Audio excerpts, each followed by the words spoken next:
जियरा के काकर जैसन देह मोर फाटे तो सकरा जाई राजा कौड़ो काटे आग न बुझावता बरफ के पानी हो राह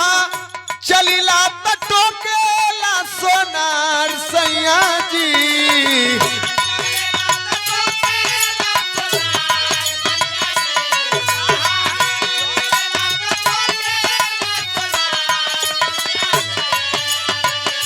हो राह चलिला त टोकेला सोनार सैया जी काहे लियला नथुनिया उधार सैया जी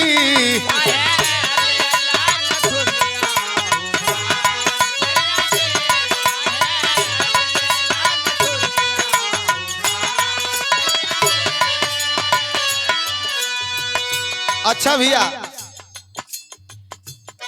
बहुत ही अच्छा प्रस्तुति और बहुत ही अच्छा धुन तर्ज नृत्य के साथ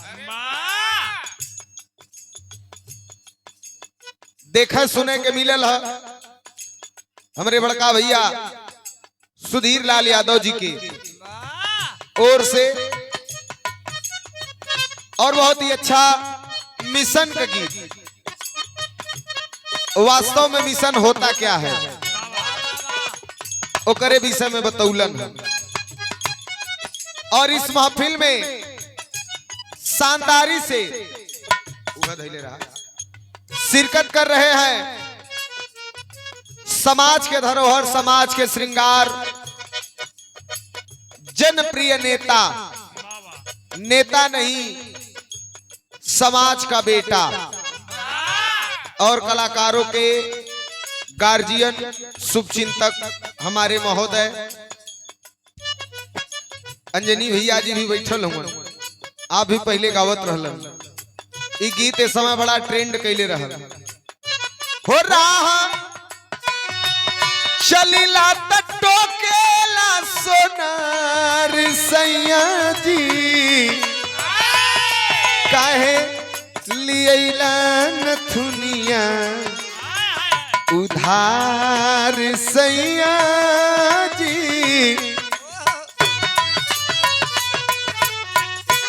ई नया ना है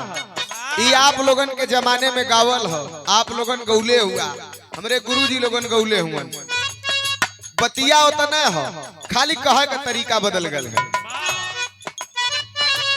काहे क्रिया धरावेला तू आन के तरे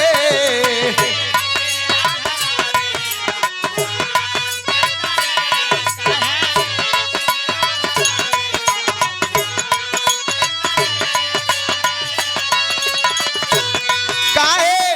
क्रिया धरावेला तू आन के तरे काहे क्रिया धरावेला तू आन के तरे तोहके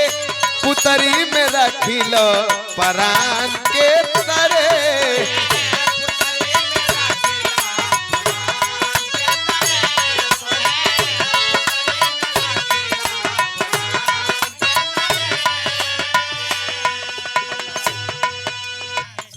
अजीत राजभर भैया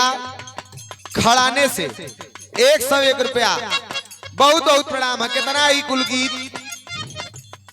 अच्छा लगे रस रह लेकिन आजकल का चलत है का चलत है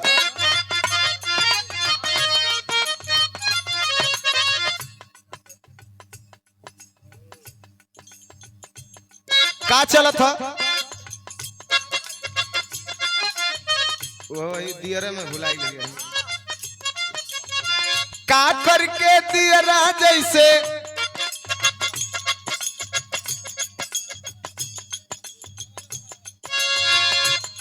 ई कौनो मरद का मेहरारू शिकायत कैले रहल पिया परदेश हवन फोन लगा के कहलस कि राजा कहाँ हुआ कह हम तो परदेश है कमात है, कह खाली कमैबे करबा है घरवा के देखी। कह का दियरा के का कर जैसे देह मोरी फाटे,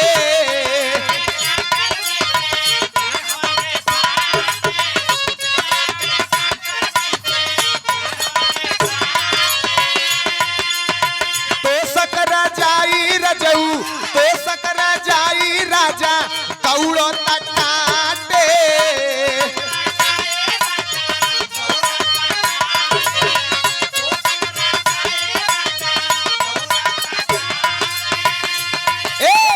दियरा के काकर जैसन देह मोरी फाटे, तो सकरा जाई राजा कौड़ो तकाटे।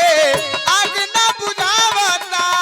आग न बुझावता बरफ के पानी, जहिया से गईला परदेश ए राजा चोलिया में अटे न जवानी, जहिया से गईला परदेश ए राजा चोलिया में।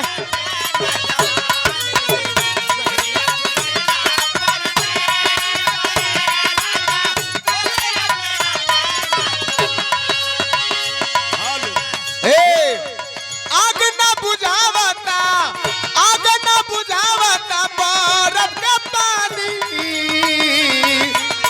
जहिया से गईला परदेश करे जाओ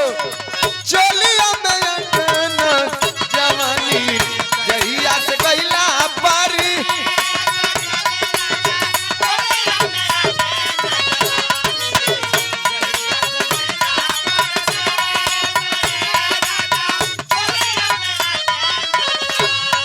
अरे देहिया कर सोरी राजा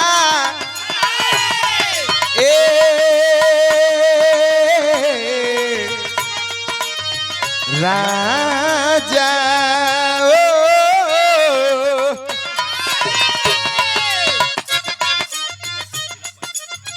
जनता का प्रणाम। इस क्षेत्र में हम जब भी गावे आईला इधर का लोग हमके बेटवा के तरह प्यार करल। जरूर आपके विषय में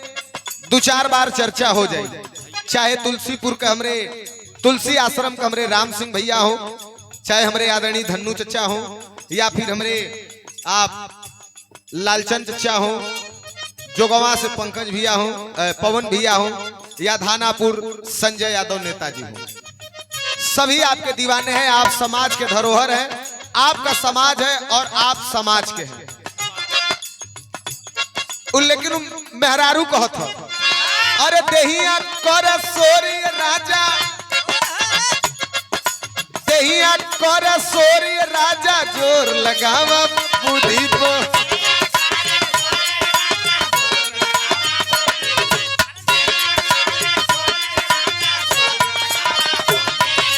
मनवा करे खुद जाई राजा,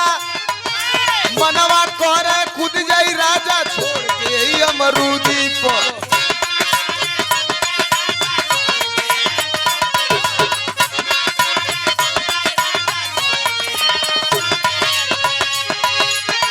आग न बुझावता, आग न बुझावता बरफ के पानी, जहिया से